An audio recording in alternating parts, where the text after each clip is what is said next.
Okay, August is over and it's time for the Theme 04 video critique. And as always, this is the system I'm going to use to evaluate the submissions. First is, does it fit the theme? This month's theme was Get Low. And the point of that idea is to find a unique vantage point and convey something, show us something that we don't normally see, at least not in that way, and a unique perspective as such. Second consideration is going to be artistic and aesthetic considerations, and those are pretty much just my personal opinion, how I feel about the image. And then the third consideration is technical considerations, how the shot was taken, camera settings, those kind of things. Grading system, A means I wish I had taken that picture. That is portfolio quality stuff. B is I would be happy with the picture, I would share the picture, I would present that image to a client. C, I probably wouldn't keep the picture unless I had a particular affinity for it for some other reason. D is it meets the requirements but has major flaws. And then F doesn't meet the assignment requirements. And again, as I did last time, I've pulled all the images into Lightroom the best I can, and we'll go through them as quickly as I can. Alright, first image we have by Adrian. It's a cute picture of two kids on a playground. Let's look at the camera settings here. We've got 1/200 at f8, ISO 100 at 17 millimeters, so plenty of shutter speed, low ISO, stop down for sharpness. I don't see any issues with those settings. Exposure wise, we've got a bit of clipping in here. Turn on the highlights, there's quite a bit of the white's blown out, and I don't think that would be recoverable. If we look at it, there's a hard separation, quite a bit of noise in here. That looks to me like shadow recovery. So the exposure maybe was off a little bit. Basically, the setting being a hard speckled sun, the trees are causing it to be speckled, so you've got a contrast between shade and highlights. Makes it a difficult situation. I know that spot metering was used, manual exposure was used, and I think this really was just pushing the dynamic range capabilities. And then maybe some processing exaggerated the noise here. Theme-wise, it's a low perspective for the child, and I don't believe he's really that high up, so we'll give it a low perspective, and I like it in several ways. Kind of feel like the kid's at risk. He's little and he's way up there. I know that's probably not really the case. Not real fond of the girl being behind the boy, mostly hidden. It would almost be better if she wasn't there. And compositionally, I think for me, I would crop this in to more of a portrait orientation, somewhere around here. Bring this up. Something more like that. Put them in a little stronger position, more towards the upper right thirds. Let's see what that actually is as far as that goes. And we'll change the overlay. Oh, so he's right there at the 1/3 is his chest, his head's above. Enough sky left to leave the impression of height. And generally a vertical composition is going to feel taller than horizontal or square composition. So when we're going for height, a low perspective, exaggerating height, I think the portrait type composition is a better choice. Overall, I give this a C+ to C. I don't know what caused the amount of noise and grain in there, and I don't know how could have fixed it. This certainly isn't a situation for multiple exposures or anything, so the only thing I can suggest would be flash for fill. Maybe eliminate any requirement for shadow recovery causing that noise. Next image is by Carol. And here we have a low perspective of some weedy seed heads, and I get a mixed message from this. We've got a bright blue sky with light clouds, just kind of a happy, and then we've got the, looks like the end of life for these plants. So it's kind of like a mixed message of the end of summer.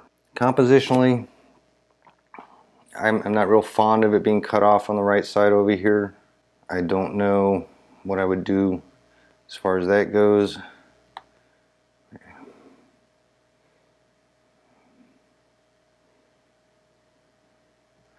I don't know if that works any better really. Maybe we could rotate it as well. It doesn't seem to suit any better to me. Maybe there was a better composition at the time of taking it, that we didn't have to cut things off as we did here. And settings wise, 1/240th on a 23 millimeters, plenty of shutter speed. f11, it's right up there towards the max, and ISO 200. So I don't really see any issue with any of those. And I know 200 is, I believe, the minimum ISO for that camera. So overall, I'm going to give this image a C. It's not far from being a good image, but compositionally it's lacking for me. At this size, I don't see any real issues of noise or color or anything like that. So C+ on that image. Here we have an image by Brian, and it's a low perspective. I'm kind of torn. He doesn't seem that happy. Grandma seems very happy, and definitely not a great pose or position for Grandma. I'm assuming it's Grandma. And so to me, this is more of a family snapshot taken from a low perspective. So I'm gonna, right there, I'm gonna make it a C. I would definitely keep it for family. Let's see. 1/125th on 35 millimeter, which is plenty of shutter speed. f8, ISO 140, so I don't see any issue with the settings. And I would not expect to see too much. There's a little bit of noise in there. It looks like it might be color noise. See if we can get rid of some of that down here. Bang up color noise reduction. And it makes no difference, so it's ISO noise or luminance noise. That gets rid of most of it. And nice image. This is my submission, and I took this primarily for the colors.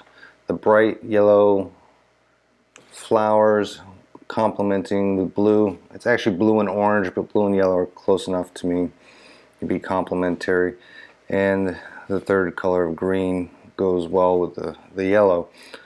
But to me, it's this mayfly underneath this leaf. This has become the focus point, and because it's in focus, and nothing else is really. And that kind of detracts from the image overall. And to be honest with you, the reason it is this way is I was not looking through the viewfinder when I took this image. It was too low for me. So I kind of got what I got, and the image kind of suffers for it. Other than that, let's see, I've got 1/1000th, 1/60th ISO, f5.6 on this lens. That f5.6 is wide open. This is Nikon 1V2. 1/60th is the lowest ISO. f5.6 is wide open on that lens at 13 millimeters. 2.7 crop factor, so you're 45 or something like that. I don't know. Take a look up close. It's kind of noisy. You can see it in there, and that's characteristic of that sensor. Even at minimum ISO, it kind of sucks. Little luminance reduction gets rid of that, and you can increase the detail to the detail retained rather. And I give it a C, maybe a C+. Alright, we have a picture by MJ, and it doesn't feel like a terribly low perspective, even though I know it is. I mean, it's just off the deck.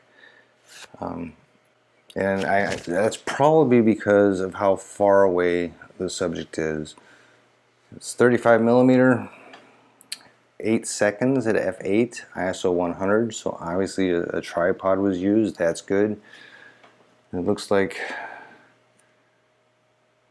you got some blown out highlights where the light sources are, and that's to be expected. I wouldn't worry about that at all. Compositionally, because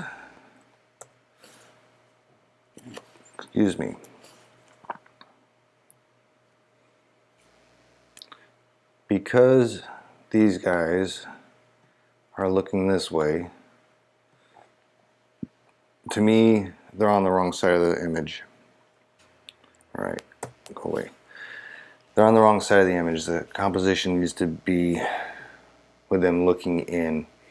We could crop all this off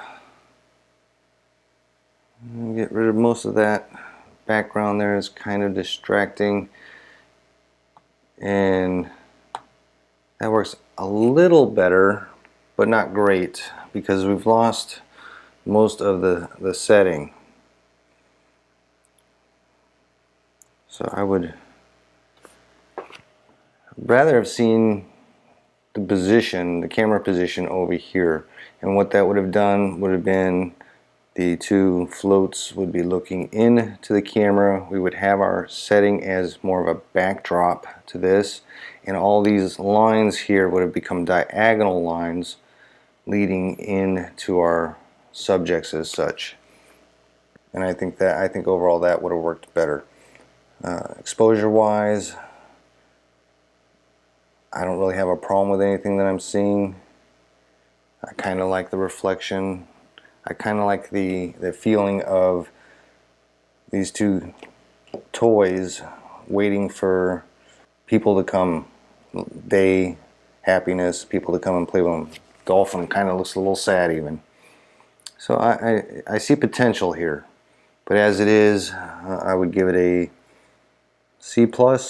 I think like I said, if the camera position was further left, the floats a little further right, diagonal lines, backdrop, it would have worked better if that was even possible. C+. Here we have an image by Peter, and we've got 1/3/20th at f11, ISO 250, 33 millimeter, 24-70, 2.8. So it's stopped down a long ways. Let's see, f11 on a full frame. Let's see, 1/3 of 33, so that's about 9 feet. So the hyperfocal distance at this settings was about 9 feet, and if it had been focused at 9 feet, anything from 4 feet, 4.5 feet to infinity would be in focus. And it actually looks to me like I'd be surprised if that bull was closer than 4 feet, but maybe he was, because we don't really have infinity in focus, but close. All right. I don't really see any issues. ISO probably could have been lower. The aperture could have been wider. Let's take a look in here. The details, quite a bit of ISO noise in the background, and not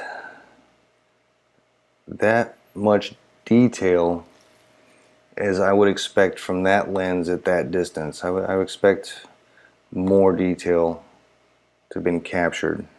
It's plenty sharp when you view it the whole image. A couple things that I'm noticing here. Looks like processing. There's a halo along the ridge line, the buildings. There's a halo around the face and the horns. And there's a few things that cause that. Sometimes shadow highlight recovery, a lot of times clarity. Banging the clarity up will do that. If we knock the clarity down a bit, we can get rid of a lot of that halo. Not entirely, but we do take care of a lot of it. So maybe that was, I'm almost certain that was induced by post-processing. A couple other things, it looks a little oversaturated to me. What I would probably do is increase the vibrance, and what that's going to do is, vibrance is kind of like a selective saturation. If I increase vibrance, it's going to bring up whatever is low. If I bring down vibrance, it's going to bring down whatever is high. So it's like a selective saturation. So probably what I would do is bring up the vibrance somewhere, oh, maybe even that far. And then I'm going to bring the saturation down. So I'm going to bring everything down together, try to get it back to where it was, closer.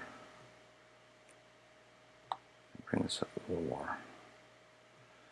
All right, and you'll notice what I've done is I've gotten more out of the sky and more out of the background. If I go over here to my history and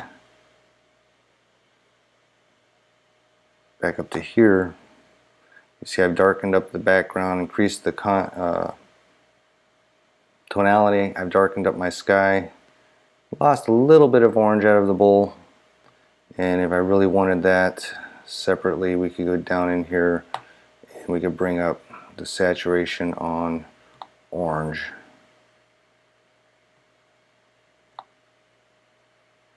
Actually, let's do this. We'll use the selective tool, pick the color, drive it up. Oops. I was actually on hue, which is not what I wanted. We wanted saturation, so we can bring that back up selectively if we didn't want to turn that down as much. I think part of the technical issue here with the noise, some of that's just the sensor. Blue skies do that. In here, maybe some shadow recovery. It looks good most other places. The lack of detail, it's either the shutter speed or f11, one of the two. With that sensor, the 5DR 50 megapixel sensor, you've got diffraction occurring about f8, so that might be contributing. I wouldn't call it problematic. I give this image a B. It's a low image, it's a neat perspective, it's got a wide angle perspective taken from close. A bull wouldn't normally do that, and it's got nice scenery. So I give it a B.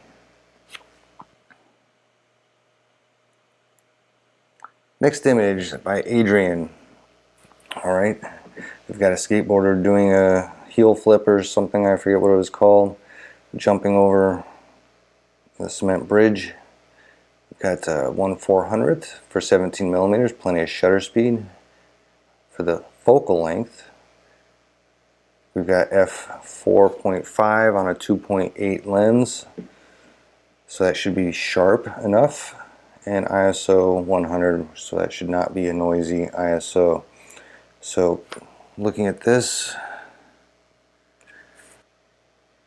not quite enough shutter speed to freeze everything, and that's not necessarily a bad thing because a little bit of motion blur helps convey the action. So I don't really have a problem with that hand motion. It does, the EXIF does say that flash was used, and I'm not really seeing the flash. I'm not sure where it was. The light here is definitely coming from up here. So right side, right rear of camera position, and that's where I'm seeing almost all of the highlights coming from. And I'm not seeing a lot of fill from the flash, but this, I think this might still be from the sun. It depends. If this was off-camera flash with the flash positioned high, this looks like a small bear flash type of shadow, but it's definitely, the light source is definitely higher than the subject to cause that shadow to be like that. So I'm not seeing a lot of evidence of the flash unless the flash was up here somewhere on a stand, and I kind of don't really think so. Maybe. Either way, exposure wise, I don't have a lot of problem. We've lost a lot of the sky. A lot of the sky is gone, and that's beyond recovery. If we pull highlights down, it's not going to help that at all. Go back. All right. And this part is actually, if we go over here to where what's clipped, this section, you'll see it saying whites. Right here it says whites. So if I wanted to bring that down selectively, I'd bring down the whites, but it's still not going to help. All right. Composition. Well, first off, low. Get low. It is a low-ish. I would say it's kneeling, roughly. A kneeling position. The wide-angle lens helps give the impression of height. The lower angle helps give the impression of height. The landscape composition kind of detracts from the feeling of height, and I think if the position was even lower, if it was down here pretty much laying on the ground shooting up at him, would have really exaggerated the distance between him and this bridge and caused him to seem much higher. And then if it had been taken in a portrait orientation, it would go even that much further. Right. Compositionally, I have a few issues. This building, something is off here. The trees are mostly straight. The power antenna things over there are mostly straight.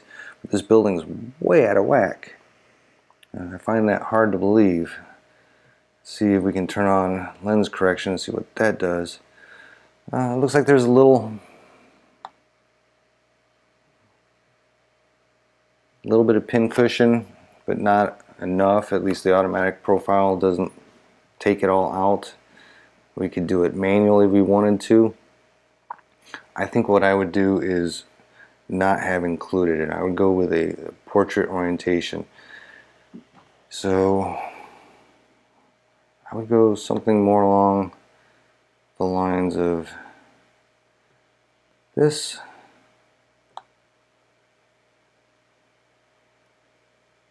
Maybe like this. Now, with this kind of composition, because the motion of the subject is going this way,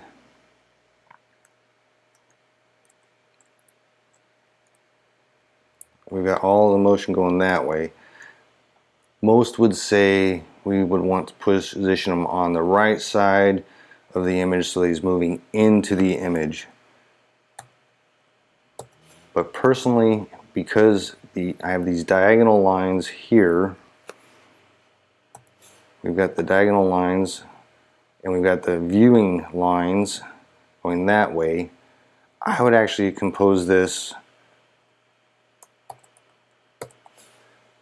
with him to the left side.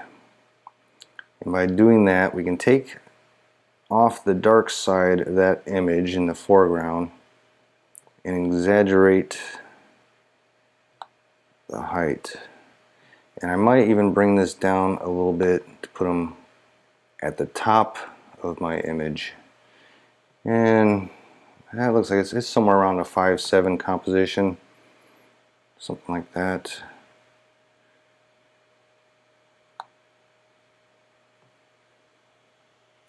So we do that. Now I've gotten rid of the extra background distractions, and I've emphasized height by placing them towards the top. We've created some more focus on him, and we've actually exaggerated the height a little bit more. It feels like he's further over this than he did before. The only negative of doing it this way is that, get rid of all this cropping, is that now he's bigger in the frame. So by composing it with cropping, we've made him larger within the frame, which then makes him closer, which means not as high, which is contradicting what we wanted to accomplish with this. So had it been taken like this originally with the wide angle lens in portrait orientation, we wouldn't have that enlarging factor going on against us with this. Overall, I give this image a B. I give it a B, maybe even a B plus. To get this into A territory, I think we need perhaps a better setting. We need probably more optimal light, and we would need to not have all the blown out sky here. And really the only way I could see accomplishing that without tons of flash, I mean several big flash heads, would be for the light to be in a different position or a different time of day. Because I don't think you're going to freeze motion and knock down the sky that much for a subject moving that fast, that far away from you. It's just not really feasible in most situations. It's doable. Get yourself a dozen speed lights or whatever. But I think a different time of day or a different setting, different lighting, and this would potentially be an A image. It's close. Nice job. Karen, we have an image of a turtle, a stone turtle in a garden, and I guess it's low. We're looking head on to him, so about as low as you can get with a turtle. But it lacks for me, subject matter, really. There's not enough detail for me to really connect with it at all. It's in focus on the face, but there's really nothing for me to see, so that doesn't work. The out of focus parts, the bokeh balls, the dots that are out of focus, a little busy, a little distracting. They don't really serve any purpose. Branch over here is in focus, but it doesn't really serve any purpose. I don't know if that's a stone or what. For me, this is a D. Well, let's go C. Let's take a look, because I don't see any setting issues.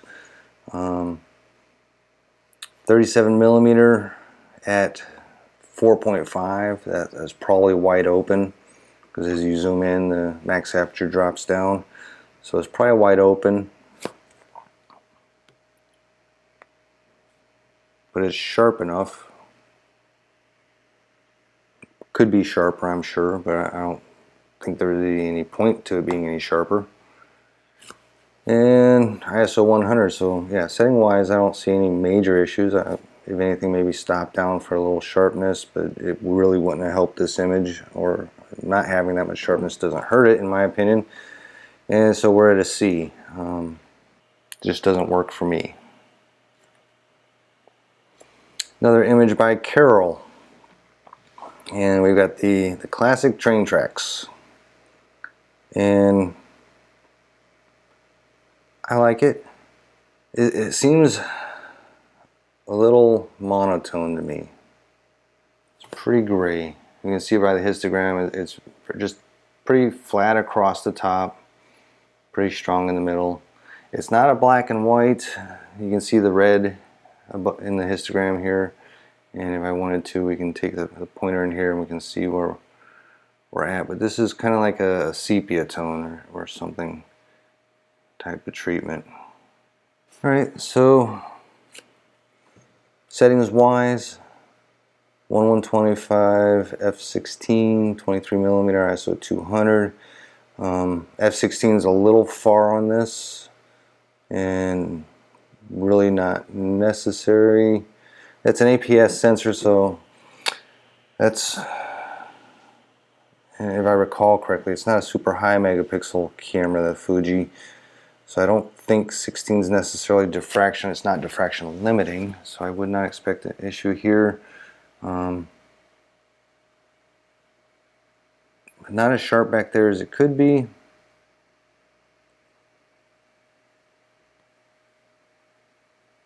Seems maybe a little noisy. I mean, that's kind of the way rusty metal comes out, but it's not particularly sharp anywhere as such.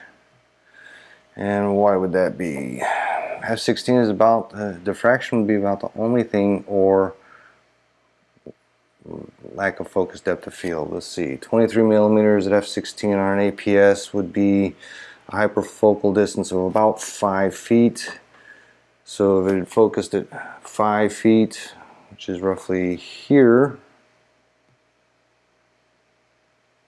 if the focus had been placed roughly at 5 feet away, everything from 2.5 feet would be in focus all the way to infinity.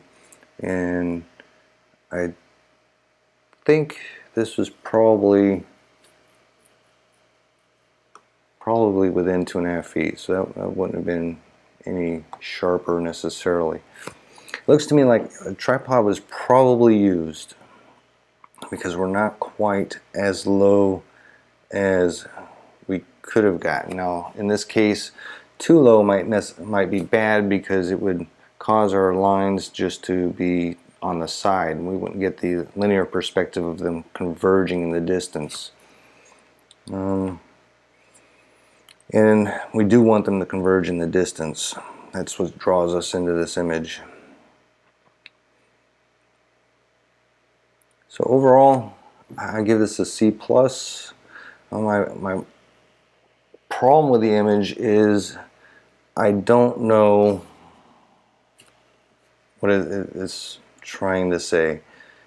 Usually when you've got leading lines, converging lines, you want them to go somewhere or say something. They need to point to something. And here they just, they die here at these trees.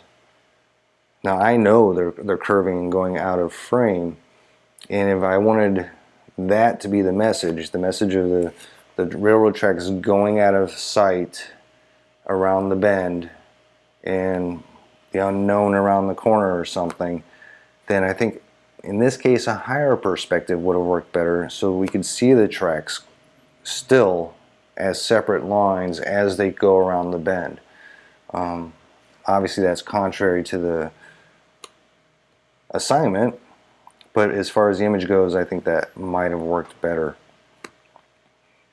So C+ on this one. And if I were to do anything with this image, I would probably increase the contrast. And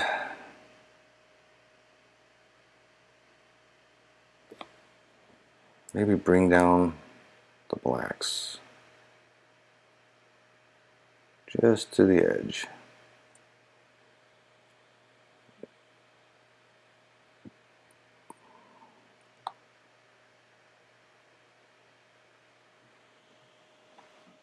I don't know. I don't know that I like that any better. It just seems a little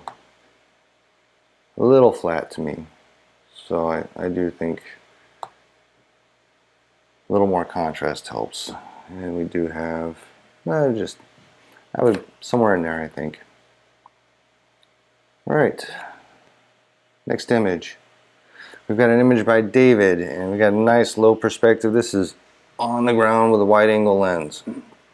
All right, 1/250 at the f7 on a 15 to 85 3.556 lens. So that's stop down for sharpness. That's good. Let's see, ISO 100 is low, shouldn't have any noise issues there. I'm not sure what camera this is. It's the 7D, okay, so APS-ish, and aperture priority, pattern, no flash, okay. I don't see any issue with the settings. I think on the 7D, 15mm, if you had used f16, the hyperfocal distance would be about 3 feet, and then everything about 1.5 feet in front of the camera on out would be in focus. And let's see, f8 would make it 6 feet, so everything from 3 foot to infinity. So that looks about like where you're at. Pretty much focused about 6 to 8 feet away, I'm guessing, and that's pretty much hyperfocal settings for f8, close for f7. So I think I would stop down maybe. All right, compositionally, I don't like the settings so much. To me, I would crop this portrait. In fact, if I was using a wide lens, I would really like to have seen all of that area go to foreground, just maybe just slightly higher in line with this bumper here, and then a little more foreground, a little more sky is what I would do. With the image as it is, I would probably bring it down to something like this, because I don't see that the sky really contributes much to this image. And this is probably closer to how I would present this image.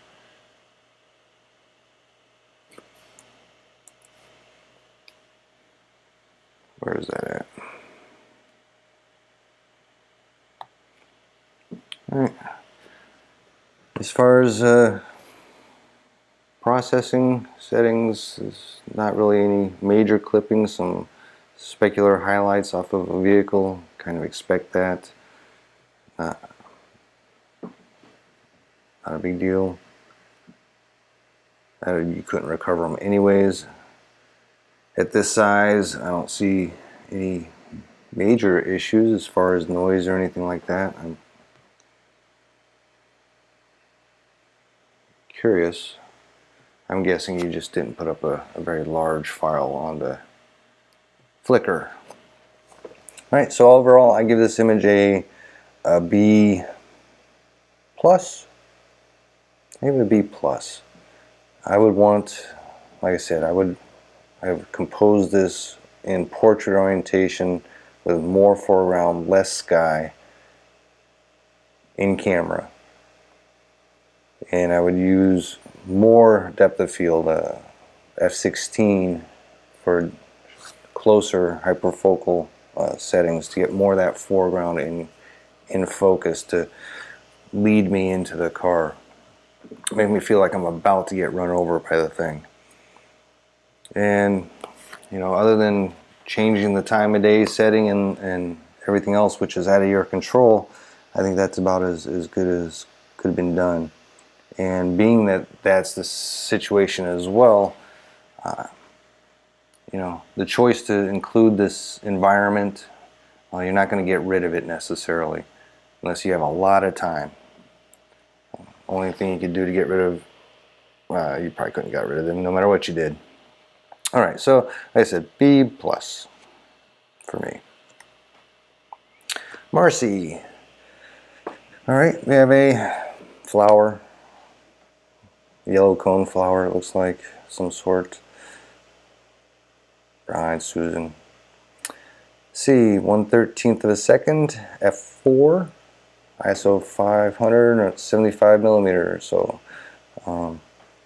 we have a slow shutter speed. Probably a tripod was used because it looks reasonably in focus. You know, 1/13 of a second is pushing it for a flower outside. It just is. Unless the winds are really calm or you do something to stabilize that flower. But it looks like it's mostly in focus.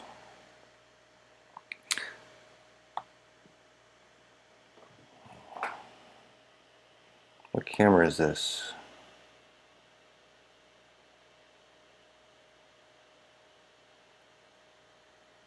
D5300. Okay. At 100% view, the 5300 is going to be a little bit noisy as we get to 800 ISO. And that would be easy to clean up at the cost of some detail. That's a little too much detail retention. Clean up a lot of that. If it was printed, that would go away. Viewed at smaller sizes, it's not a problem. F4 for sharpness, but we're obviously very close with a longer focal length, which does a really nice job of blurring out the background. And I like the colors and the feeling this image gives me. I don't know, I might have preferred some more yellow flowers in the background, so maybe a different angle or a different flower, because I like what this is doing here. Or so I feel like you either need more of them or you need to not have these on the left side, because as it is, they're just a little bit of a distraction there. Here we've got kind of a gray area, and we could color that. So let's pick a color somewhere in the greens. I should be able to pick it out of here. We can just paint that. Do a better job of selecting your color than I did. Let's turn that.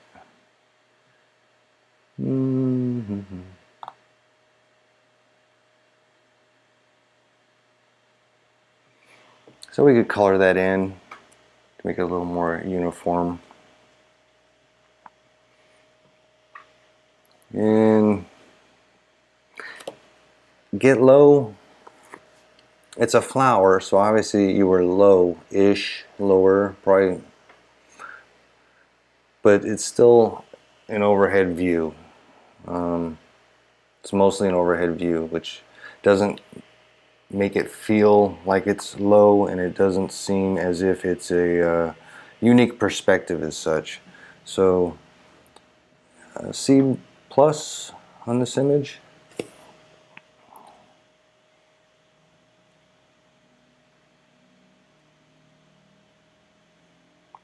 Yeah, other than this is one of those cases, I think I might have pushed the ISO further, suffered a little more ISO noise to have a higher shutter speed because of an unstable subject. Because we really don't have anything that is particularly sharp,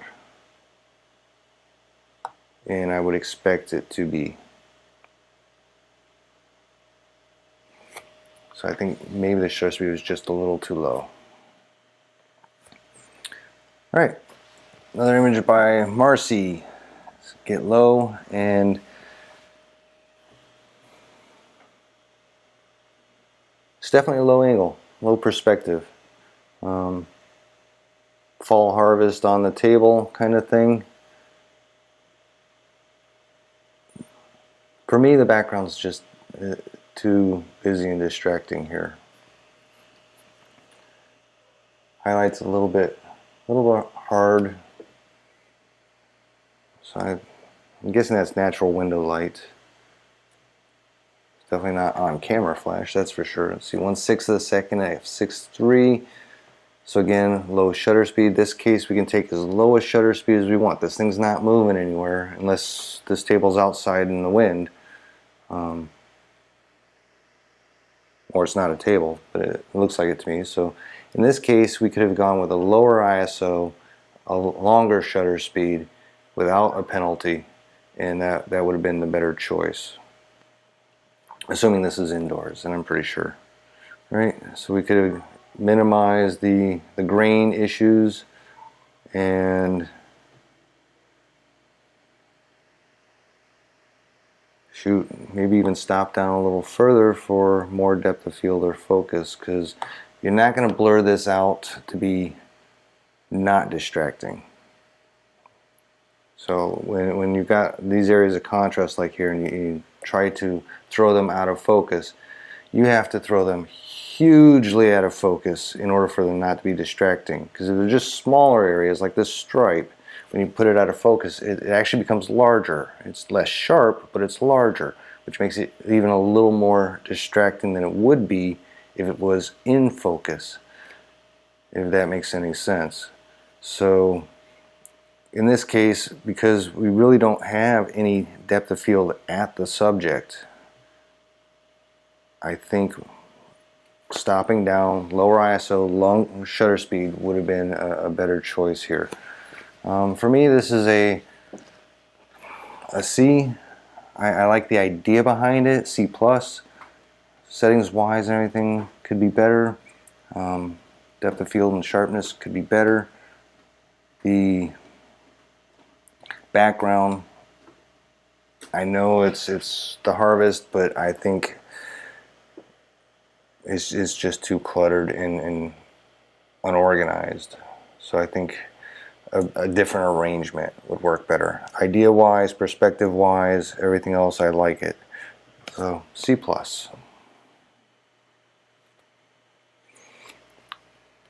Alright, picture by Rijon. Actually, I don't know if it's French or Spanish pronunciation, so we'll just go with Rijon. And correct me if I'm wrong. We have low perspective, low angle, nice leading lines. But the problem for me is they go nowhere. Everything out back there's out of focus. And so I don't know what the image is supposed to convey to me.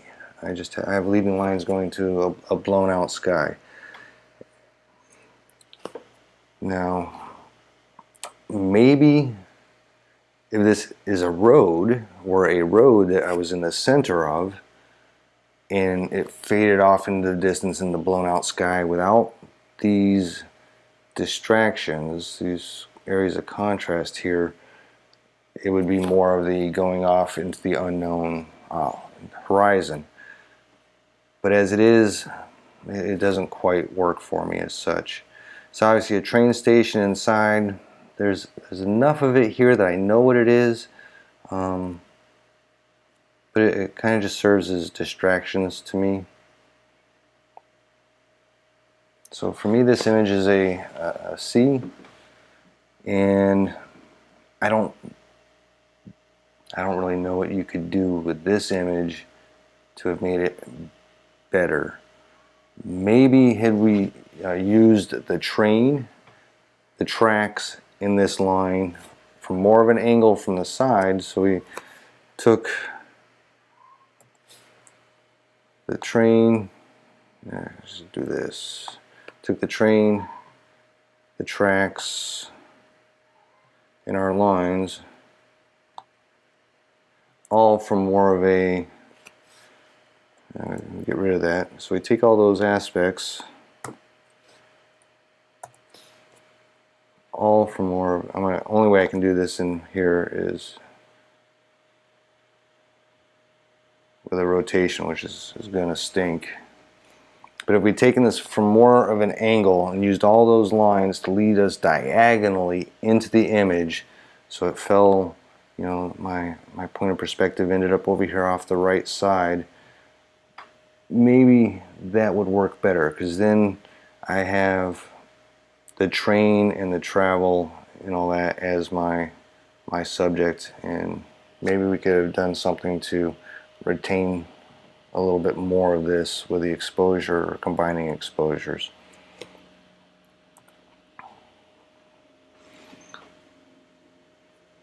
So for me, this image, we're at a C. Settings wise, 27mm XF. I'm guessing that's a Fuji XF 27mm 2.8, so it's wide open at 27mm, ISO 200 1/1/8, so plenty of shutter speed, low enough ISO. I think that's about minimum on that camera. Wide open. I don't have any real problems with that. Maybe with the different composition stuff, we'd want the depth of field to extend further or to be focused further in than this composition. Again, my biggest problem with it is it takes me nowhere. It takes me to that out of focus stuff. All right, next picture. Hayward. Okay, first things first, this is not a get low image. Yes, you're below the airplanes, but that's pretty much hard to prevent. So this isn't a unique perspective or any way other than we would expect to see it. So right there, you know, it's a low angle, you're pointed up, but it's a miss as far as the assignment goes, in my opinion. Subject wise, it's neat. I like it. It's well taken. 1/800 of a second. It's well done. F8, ISO 200. I probably, depending upon the camera, I would probably push the ISO on that. D300. Yeah, I would have gone to 400 on the D300 anyways, because 1/800 is pushing it. You did get them pretty sharp, but for jets, I'm thinking 1/800 is a little on the slow side unless you're panning with them, and looks like maybe you were panning with them to some extent, because this isn't that in focus. Got a bit of noise here. I'm guessing this is a relatively hard crop, and that it looks like quite a bit of sharpening has been applied. You can see how the edges get kind of noisier. The lines of contrast become noisier. That's usually evidence of heavy sharpening. Basically a heavy crop from basically due to a focal length is a little short for this kind of stuff. It's contributing to those issues. You got some color noise in the sky. You could, with color noise, you can knock the heck out of color noise if you want to, and not really adversely affect detail of the image.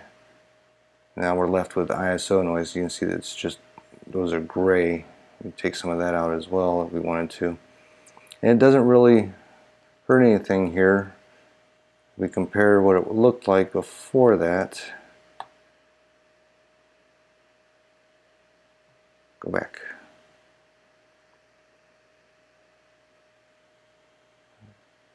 Did you go back? To what it looks like now, just a little smoother, a little cleaner, little lines and stuff, without any real detriment to the details as such. So yes, whenever you're doing sharpening, pay attention to this masking slider, because if I use pretty heavy sharpening in here. We'll zoom in to 100%. You can take the sharpening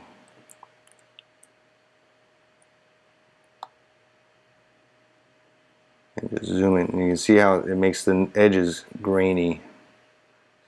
Out where I start seeing grain on the edges, stop there, take the masking and drive it up.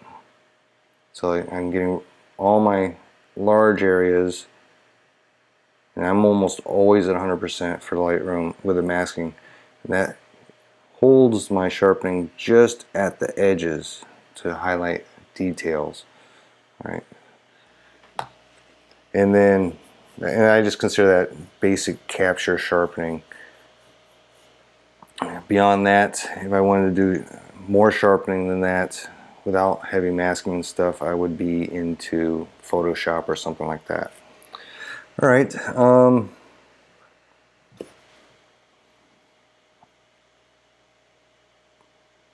I like exposure-wise. You did well, and I don't know if you used exposure compensation or manual exposure or what. You've got exposure compensation. I have no idea what that is. Something goofy in your EXIF, because that's nonsense. But you used exposure compensation to compensate for the exposure metering error of dark planes against a bright sky. So excellent there. Exactly what you need to do. And you managed to keep the darks. Haven't blown the whites. Maybe a little bit here on the white portions of the planes that are in the sun. Would expect that. The only thing I would do differently here, besides a little bit of refinement on the processing, would probably be to compose this looser. To me, it's too close on this edge here. It doesn't need to be that close. And because it's a hard crop, and there's no real major benefit to cropping it this hard. A looser composition, giving more room on these sides so that if you were to frame it or anything else like that, you don't lose your airplanes at least. You know, so looser there, and more of the smoke stream would still be enough detail. It would be a larger image, so less enlargement and less noise and everything else like that. So in this case, not only do I think it needs to be a looser composition just for these edges here, just to give them a bit more room on those three sides, I want it to be looser composition overall, because that's going to help our image quality overall. And I don't think it would detract from the scene. Might, you know, some more smoke clouds might even add to the scene. So I give this image as an image, I give it a B. I give it a B. I'd be pretty happy with this image, and if that was the 180mm lens is what I had to work with, you know, this is kind of the results you're going to get from it, and I would be happy under those limitations. So I give this as an image overall, I give it a B. I would loosen up the composition, move it closer towards a B+. It's never going to be an A, just due to equipment limitations, in my opinion. And as far as a get low image, we're down at D. It's not really a low angle. It's not an unusual perspective. But nice job. All right, we have a picture by Peter. Another picture by Peter, I believe. And these are sorted by the date they were submitted, or captured rather. So if you don't want to have to sit through a long, boring video of me talking, submit your images earlier and you'll be at the front. All right, we got a cute dog. I like his personality that comes through. I like the detail. 1/60th at 150 millimeters, f4.5, ISO 3200. Oof. I'm guessing we're getting away with hand holding on this one.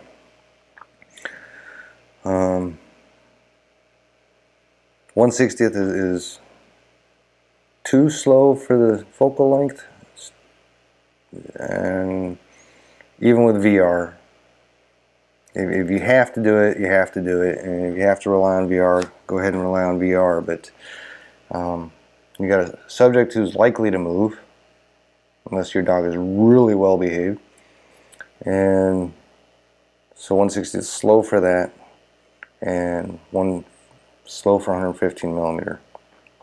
ISO 3200 is way high.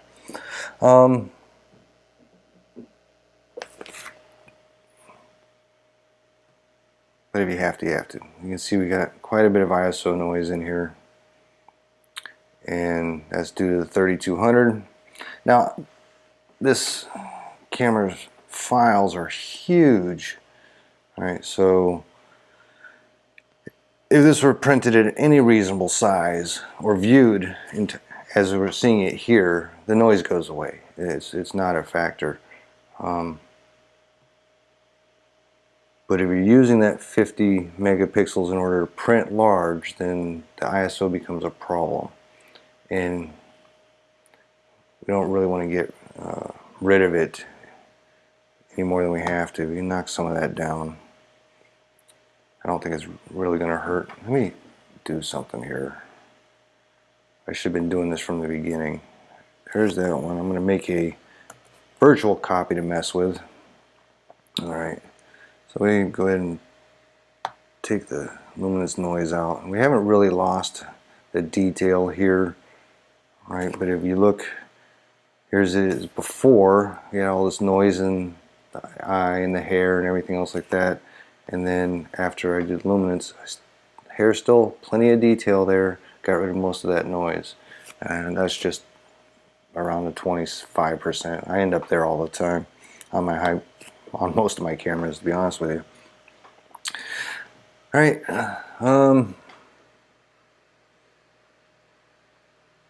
compositionally, it's a. I don't know what's quite going on. I don't know what this wood across the bottom is here. I don't know. It's a stair tread. I don't know why this is real sharp in focus here, but there's nothing here. I'm guessing it's a reflection glare causing me to lose any detail here. But yeah, and I don't know what this is. I almost think I'm coming upstairs, and he's at the top of the stairs, and that's the front edge of a stair tread, or maybe it's a railing edge, or I don't know. It's a bit distracting to me, especially that it doesn't continue all the way across. And we could fake that in Photoshop, and I probably would. I would probably take this board and flip it, I'd copy it, I'd flip it so it extended across the whole thing. Because this part here is just weird to me. Right? And that would be real easy to do in Photoshop, about impossible here. All right, this edge of the composition, the left side here with these vertical lines and the shadow and stuff, I would get rid of those. And I'd crop that side in. Doop. And I'm guessing that's going to put me somewhere around a 8.5 by 11 type composition. It's not bad. And then I would just extend this board across. All right. The f4.5 has retained more detail where we're in focus. The whisker deadly sharp.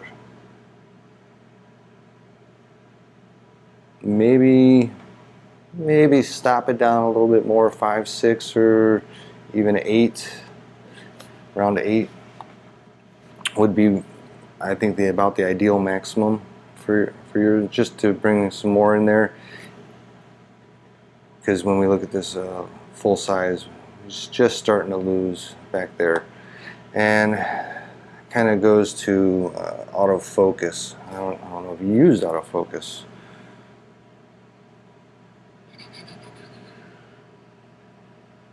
Metering, I swear, I thought I saw it. I'm guessing you used autofocus and it actually focused here instead of on the eye. Always want the eye in focus. So I would put your focus point on there, focus and recompose. This is a short distance, so focus and recompose can cause errors. You can just move the focus point within the field of view onto the eye and get that focus there, or increase the depth of field, because these whiskers being sharp really does add to the image. And so, like I said, I'd probably go to about f8 and focus here to make sure that eye is within the depth of field. But overall, I give this image a B.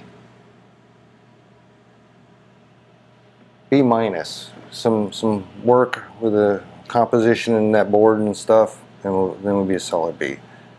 Maybe a B plus. Alright, another image by MJ. And I like the idea behind this image, I really do. But it's a near miss for me. Let's see, you start with get low. It's definitely a low image. We're sitting on the ground. We're got the snail. We got the kid playing with the snails. Some people find that kind of gross. I find it kind of gross, even though I've eaten snails. I don't like to play with them. But it's cool. We got 180 for 105 millimeters, so we're short on shutter speed. Or f13 400. Alright, f13. Probably due to the short distance and the longer focal length, it's a reasonable amount of depth of field, so we don't completely lose the child in the background. And that has worked well enough. We used flash. I looked at the EXIF and it says use flash. I can see the catch light there in the relatively center of the eye. It's showing me that flash was used for fill, and that really helps make up for the low shutter speed.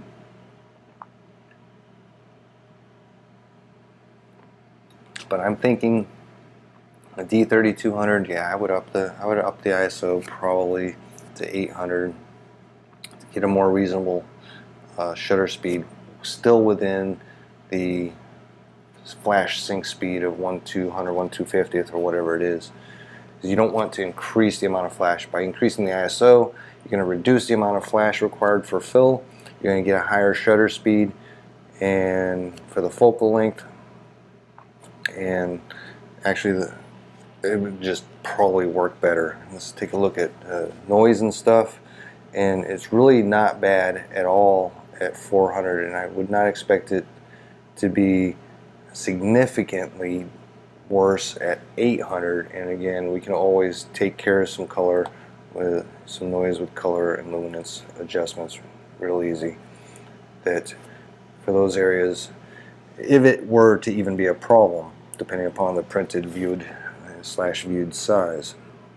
Alright, like I said, I like the concept. The execution's missing a little bit for me here, and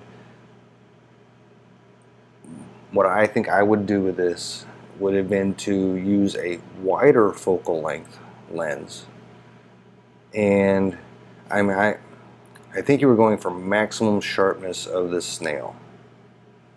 105 millimeter f13. So you're going for maximum sharpness of the snail and just trying to keep some depth of field for the subject. But to me, the subject here isn't the snail. It's the child interacting with this snail.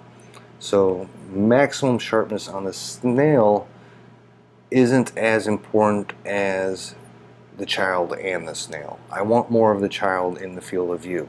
By using a wider focal length and maybe his hand a little further away from his head and closer to the lens, you're going to make that snail bigger and you're going to make his head smaller. So if we recompose this with a wider focal length to keep the snail that size, his head would become smaller and more of him would fit in the composition.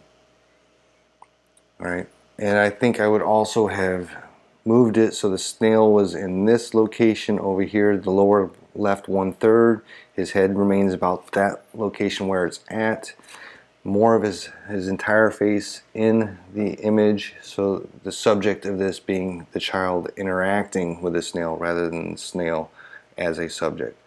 I always say an image has to have a subject, a point of focus, but it doesn't mean two things cannot combine to be that subject. And in this case, it's really the message or the story behind it that matters more. So for me, the having cropped off most of his head by trying to use the maximize focus on the snail has kind of worked against the concept here. So for me, I would have tried this, like I said, wider focal length, a little more separation between his head and the snail.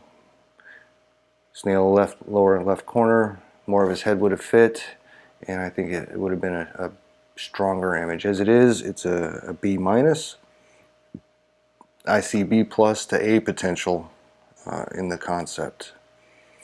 Nice job. Here we have an image by Luke, 1/320th at f8, ISO 1250 for 105 millimeters. All right, we're going macro. It's not really, we're not really at minimum focus distance, I don't believe. Hoverfly would be a lot larger, but nonetheless, the closer you get in focus distance, the more magnification you get, then the higher the shutter speed is going to have to be exponentially.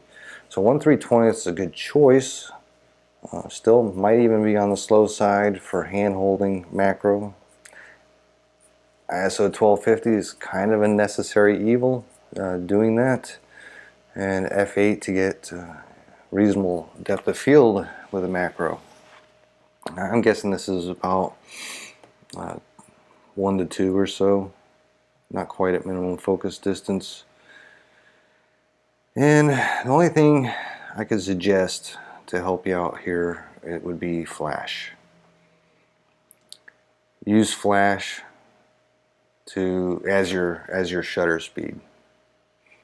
So you would use, in this case, your shutter speed would be anything you wanted it to be up to flash sync speed to control the ambient background lighting, but your subject lighting would be a flash and a small diffuser or whatever close to the insect, and you'll use at a low power setting. And that low power setting, really fast flash will freeze the motion. That's about your only option, because hand holding macro, you're pegged out here on 1250th, and we're going to expect the image to suffer somewhat for it. Got the noise issues. 1250, actually not too bad for 1250. What camera is this? 610. Ah, there we go. All right, D610. Yeah. So okay, 1250. At 1:1, still pushing it. It's not bad. We could clean that up. If we clean that up, we're going to lose what detail we do have in the eyes here. And so you're kind of against the wall with this one. There's not enough focus, not enough in focus.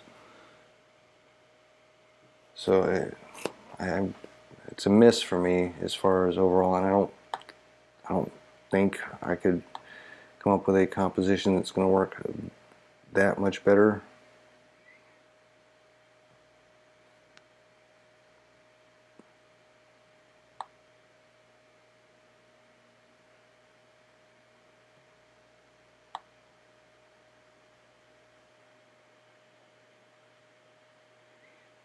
maybe something around like that.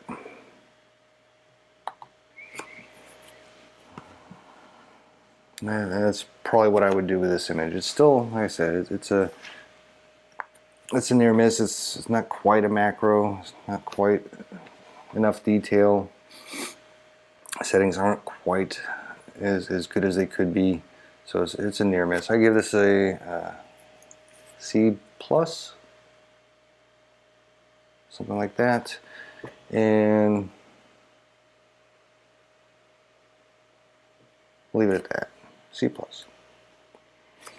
All right, we have an image by Ross, and it's the Fuji 23mm f5.6, ISO 1600 and 1/4 second. 1/4 second. Got lucky, I guess. I would think 1/4 second would be pushing it with a kitten. 23 5.6, 1600 I would expect to be pushing ISO on the APS sensor.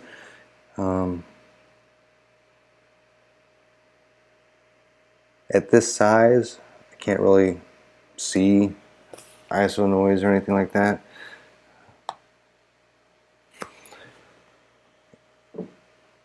It has the cat cuteness factor. But other than that, it's kind of a snapshot for me. The cord, whatever it's a cord to, works nicely as a leading line, not only in being a line, but starting out of focus and moving into focus as it comes in. Works to an extent. I think a little distracting right here where it humps over and bends, but it all overall works to pull you into the image. Obviously the first thing you see is the cat. You see the cat's eyes. It's exactly what you want, but it's distracting a bit with the pillows and the sneaker in the background here. So it's, to me, it's a cute snapshot with a nice low angle for better than normal perspective and a better than average image, but it's still down in the towards the snapshot range just because of the clutter, the background, and the details. We could maybe take some of that out with cropping. Get rid of some of that stuff on the right side. I don't know that it helps hugely. Overall, I give that image a C. Yeah, C plus. I think I don't like the settings too much, but I don't know that I would necessarily do things differently other than control the lighting, the situation more, so I didn't have to use those types of settings. So you're getting more into a setup type shot, which takes it further from being a snapshot. So like I said, C plus for me on this one.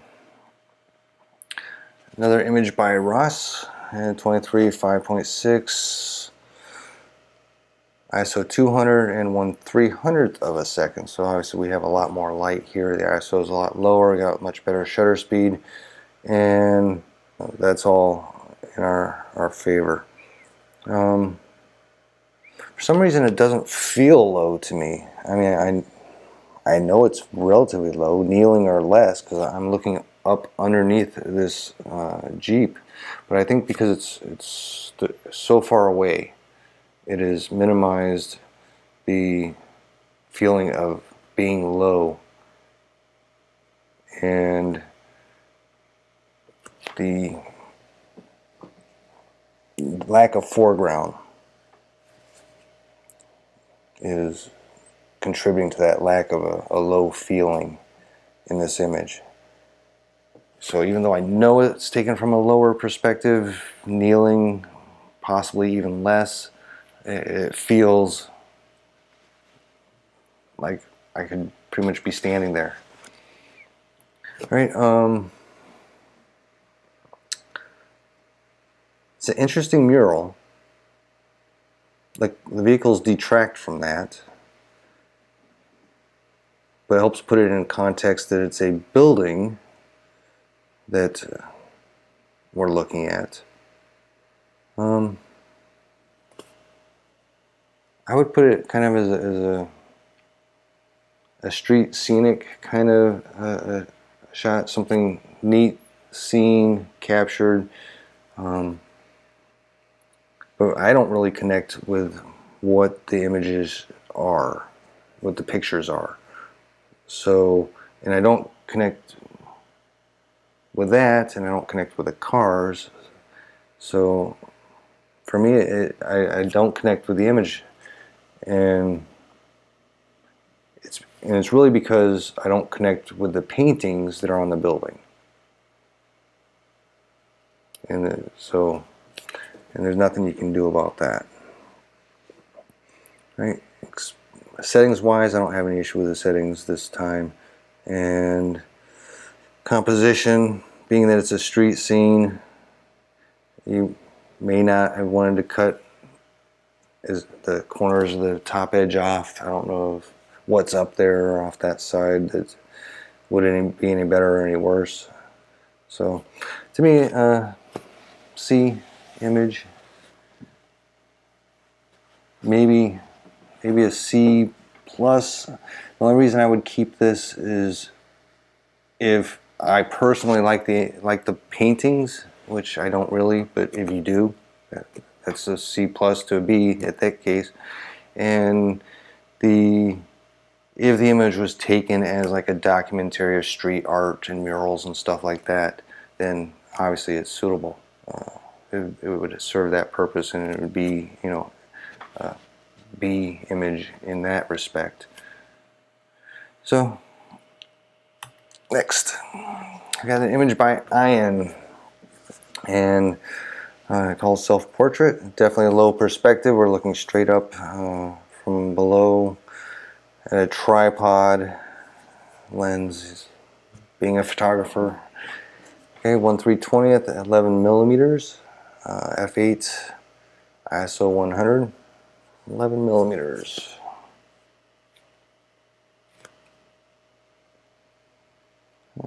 K20, K200. I guess that is an 11 millimeter lens, or wider. Zoom. Anyways, no issue with the settings that I see there. Sky's blown.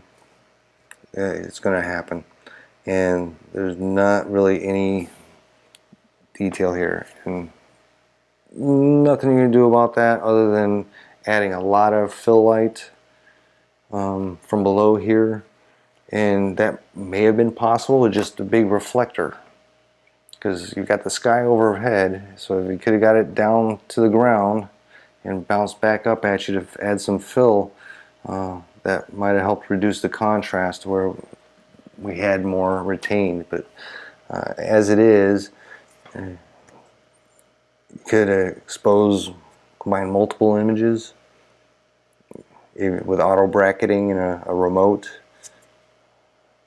That would allow you to fire multiple images with different exposures without having to change your position.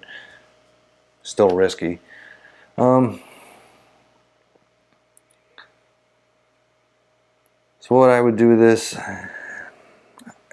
being that it's out of dynamic range and there's not a lot of detail that we do have that is really a benefit to this image, I would probably take it more into the silhouette. So let's do this. Create a copy. I'm going to increase the contrast quite a bit.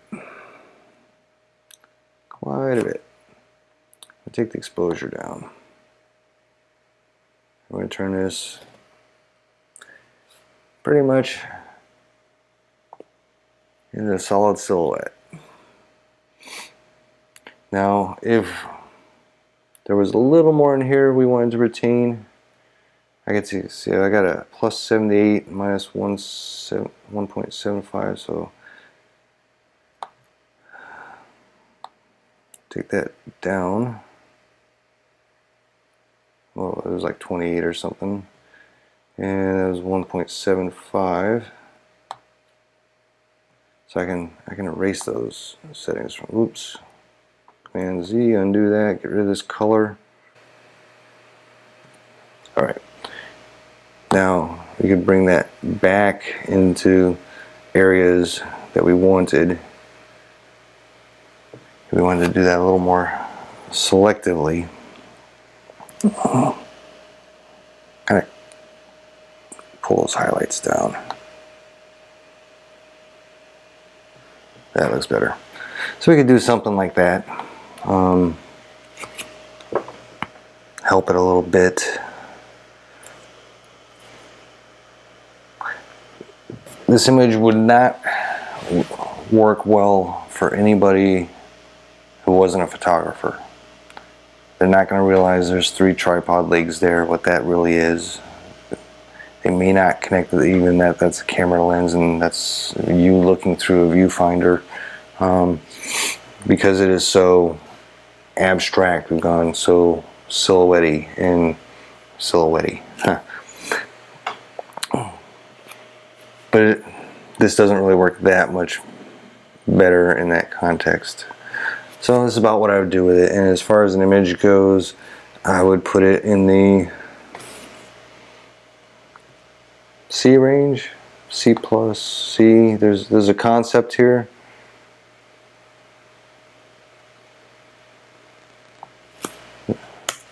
There's a concept and potential.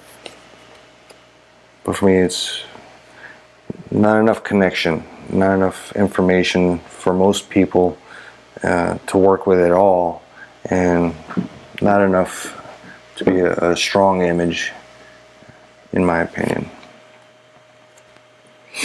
Got another portrait, and this one definitely a low perspective. It feels, actually kind of feels lower than the other one. Don't know why. So 1/30th of a second, 10 millimeters, f4, ISO 100, and I don't know how the image was fired, but I'm guessing, I know you call it a self-portrait, so I'm assuming you fired it, set it with a timer or something, but something happened, it didn't work. We got motion blur. Now maybe you caused the thing to wiggle or shake, but yeah, quite a bit of motion blur. We got quite a bit of funny kind of noise here, and that kind of stuff happens if you use, generally that kind of stuff happens if you use too heavy of a noise reduction with a high detail setting. If you move this, kind of, you do it here with color. If I move this, let me do this again, copy. Right, I'm banging the color noise all the way to the top, and then I'll drive the detail. Do the same with luminance. See how that works.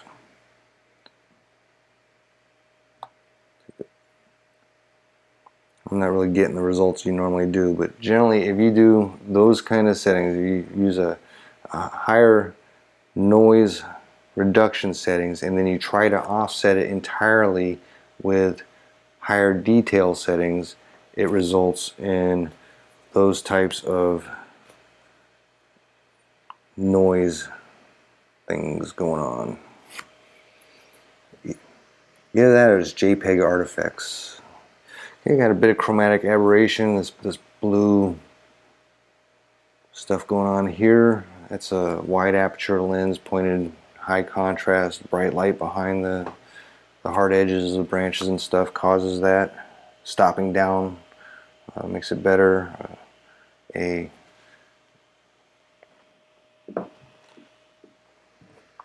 Stopping down usually helps that, but that's not an important part of the image. We could get rid of that if we wanted to with let's see where we're at. Color, remove chromatic aberrations, and drive that up there.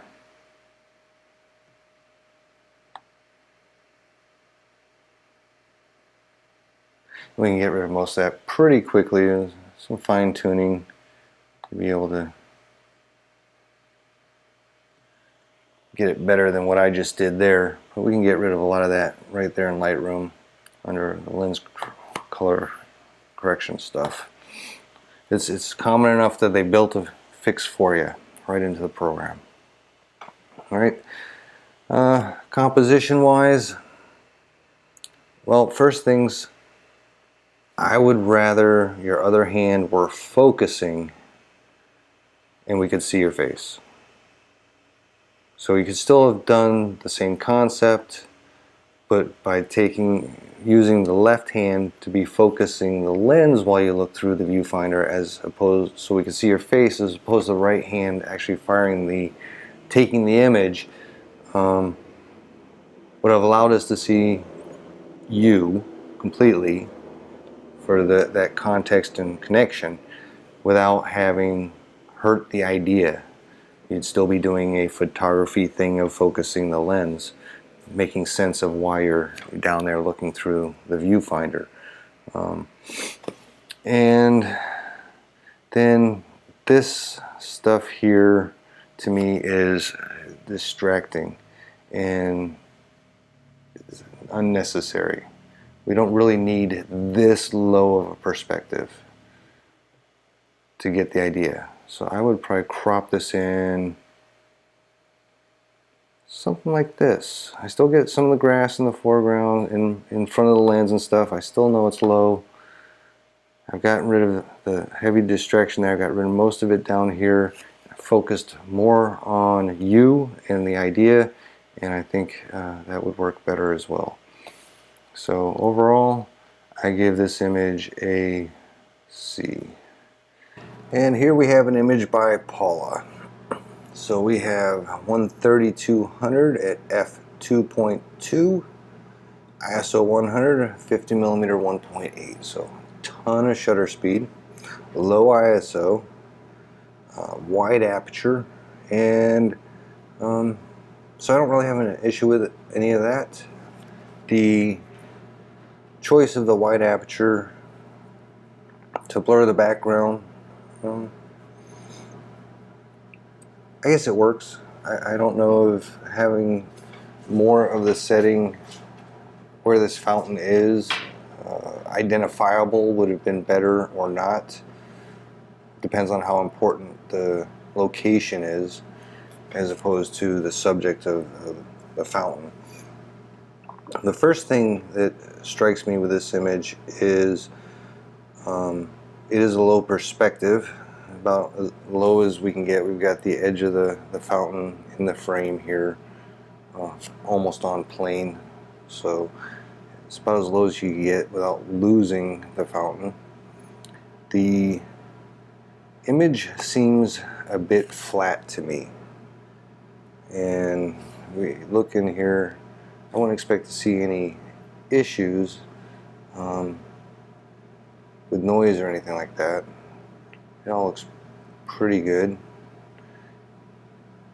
but the water seems pretty one-dimensional, lacking in contrast. So I'm guessing either it's slightly underexposed and the whole image kind of looks a little underexposed, or there's a lot of highlight recovery gone on here. So I would expect in a bright situation for there to be more contrast within the water. So either I would not have recovered it as much as was done, or in post I would increase that contrast and maybe not so much. Let's go ahead and we're going to bring up the highlights around there. No, you can see up here when I'm on highlights, this is the part that of the histogram that lights up, or when I'm up here on the histogram, you can see down there next to highlights, the plus 42 is emphasized, telling me that's the section that correlates. In this section up here, the brightest part is whites, the middle is exposure, then we've got shadows and blacks. So what I need is some on the high side. I would expect a little bit of specular highlights somewhere right around there, and maybe we'll take the shadows down.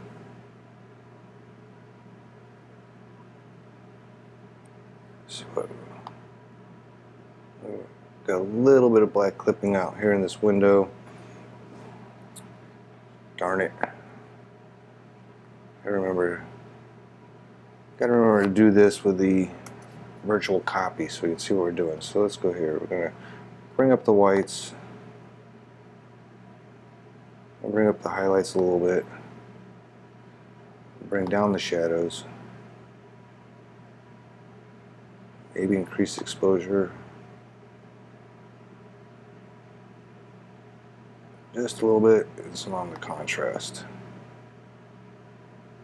Alright, now I think the water looks better. Here it's pretty flat and one-dimensional. Here we've livened it up a little bit. Maybe we'll bang the clarity on that a little bit as well. Right? But I don't like what it's done to the background. So let's go ahead and we'll take a brush and we'll pull the exposure back down, bring the contrast down, bring the clarity down. Use those settings. There's no color. Okay, so we'll go ahead and we'll just pull all this down. And maybe the exposure wasn't the right choice. Maybe I should have used highlights. That's what I should have done. So let's go ahead and we'll adjust this, turn those off, we'll pull highlights down.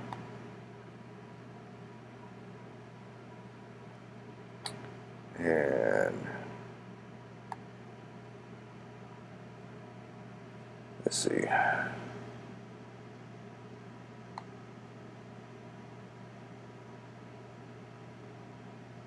Maybe a little bit on exposure. Like that. That looks pretty good. See what we got done. All those areas. And if you know that wasn't enough, like I've got highlights maxed out at minus 100. If that wasn't enough, I can Option Command and click on that, and it will duplicate that adjustment brush in the place it was. So there's two of them right here now, so it's doubled up. That's a little bit much, and you can see I'll get rid of that one and we'll fill in that area that I missed. Yeah, you need to be a little more careful than I was, but you get the idea. So now we've got more contrast. Now I think what I would probably do with this image is put down here, we'll add a little bit of a vignette to this. Pull that down. We don't want to make it too obvious, so we're going to feather this a lot more. Take the midpoint, make it smaller.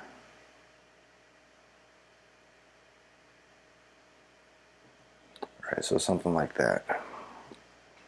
Alright, so we've gone from this image, it's kind of flat, and we end up here where there's more drama and more focus. I might have overdone the darkening back here, and we can always adjust that with our brushes. Find them. See, find that one, we can edit it. Maybe pull the highlights up a little bit. Turn off the exposure adjustment. Do the same one with this one. Pull that exposure adjustment up a bit.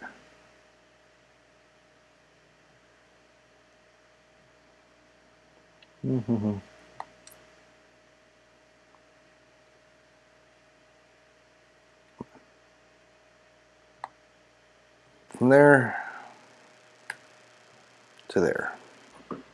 As far as an image goes, the question I have to ask is why did we take the image? What were we wanting to convey?